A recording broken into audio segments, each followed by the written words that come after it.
रजनी को बचपन से ही पेंटिंग का बहुत शौक था।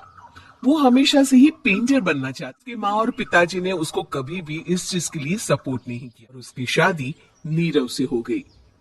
नीरव रजनी को बहुत प्यार करता था, पर रजनी हमेशा चुपचाप ही रहती।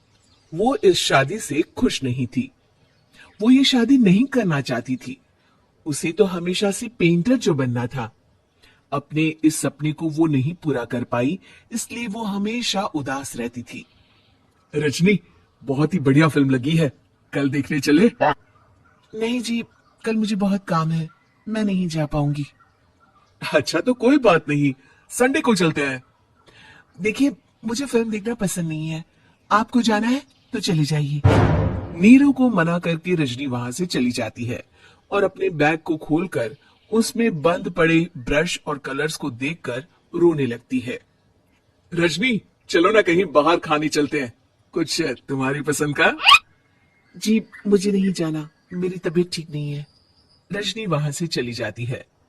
नीरव को समझ नहीं आता कि रजनी उससे इतना दूर क्यों रहती है। वो जब भी उसके साथ वक्त बिताना चाहता है, रजनी कोई ना कोई बहाना बना देती है। एक दिन घर पर कोई नहीं था।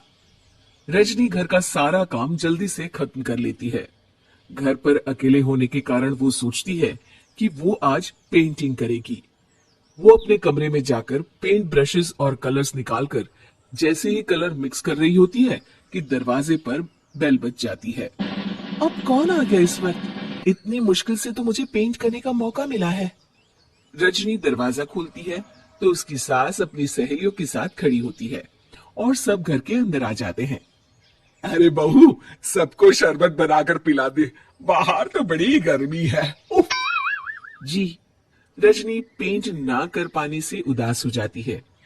उसे गुस्सा भी आ रहा होता है कि उसने इस शादी के लिए हाँ क्यों कह दी। वो रसोई में जा रही होती है कि उसकी सास उसे रोकती है। बहू, सबके खाने का भी इंतजाम कर लेना, आज का लंच तो ये सब यही करेगी। हाँ। रजनी बिना कुछ कहे रसोई में चली जाती है। सबके लिए खाना बनाती है। सब खाना खाते हैं और रजनी घड़ी देखती है कि ये सब कब जाएंगे ताकि वो अपनी पेंटिंग कर सके। जब शाम होती है तब सब चले जाते हैं अपने घर। अरे बहू, सब तेरे खाने की तो बहुत तारीफ कर रहे थे, सबको बहुत अच्छा लगा खाना। आपको मुझे सुबह बताना चाहिए था ना कि आपकी सहेलियां आ रही है। पता भी है कितना वक्त लगा सारा खाना बनाने में। अरे बहू, तू ऐसे कैसे बात कर रही है मुझसे? तो और कैसे बात करूं? मैं इस घर की कोई नौकरानी नहीं हूं कि इतना काम करूंगी। हाँ। रजनी अपने कमरे में जाकर दरवाजा बंद कर लेती है। शाम को जब नीरव आता है तो उसकी माँ उसे पूरी घटना के बारे में बताती है।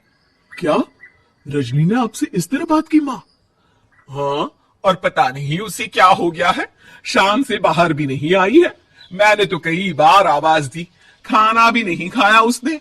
तू ही बात करके देख ले बेटा। नीरव अपने कमरे का दरवाजा खटखटाता है। रजनी, दरवाजा खोलो, मैं हूं। रजनी दरवाजा खोलती है और फिर वापस जाकर अपने बिस्तर पर लेट जाती है। रजनी, माँ से बात करने का ये क्या तरीका है? मैंने कोई गलत बात नहीं की है। अरे तुम क्यों ऐसे बर्ताव कर रही हो सबके साथ? क्या तुम इस शादी से खुश नहीं हो? रजनी कुछ नहीं बोलती। अरे बताओ मुझे रजनी, क्या ये शादी तुम्हारी मर्जी के खिलाफ हुई है? हाँ, मैं ये शादी कभी नहीं करना चाहती थी। तुमसे क्या, मैं किसी से भी शादी नहीं करना चाहती थी। रजनी रोने लगती है। चुप हो जाओ रजनी, बताओ मुझे, तुम क्यों नहीं करना चाहती थी शादी? रजनी बेड के नीचे से अपने पेंटिंग्स, कलर्स, ब्रश, पेपर्स निकालती है। इतने में उसकी सास भी कमरे में आ जाती है। ये देख रहे हो, ये थे मेरे सपने। मैं पेंटर बनना चाहती थी, पर माँ पापा ने कभी सपोर्ट नहीं किया और मेरी शादी करवा दी। मेरे सारे सपने टूट गए। हर वक्त बस गुस्सा आता रहता है मुझे। मैं जानती हूँ कि आप लोगों की इसमें कोई गलती नहीं है, पर मैं क्या करूं, मुझे समझ में नहीं आता।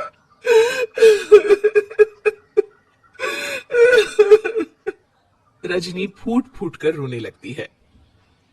मुझे माफ कर दीजिए, आप दोनों के साथ मैं बहुत बुरा बर्ताव कर रही हूं। अरे रजनी बेटा, चुप हो जाओ तुम। नीरव पानी लेकर आता है। ये लो पानी पियो और शांत हो जाओ। रजनी पानी पीती है और उसकी सास पेंटिंग्स देख रही होती है। अरे नीरव, हमें तो पता ही नहीं था कि हमारी बहू कलाकार है। अरे कितनी अच्छी पेंटिंग्स बनाई है, देखो तो। ये वाली तो मैं अपने कमरे में ले जाऊंगी। आपको ये पेंटिंग्स अच्छी लगी? अच्छी नहीं, बहुत अच्छी लगी। और तुमने हमें बताया क्यों नहीं? तुम जब चाहे पेंटिंग कर सकती हो रजनी। हम तुम्हारे सपनों को पूरा करने में तुम्हारा पूरा साथ देंगे। हाँ बेटा, हम कला की कद्र करते हैं। हम कलाकार तो नहीं, पर मुझे गर्व है कि मेरी बहू एक कलाकार है। रजनी, नीरव और सास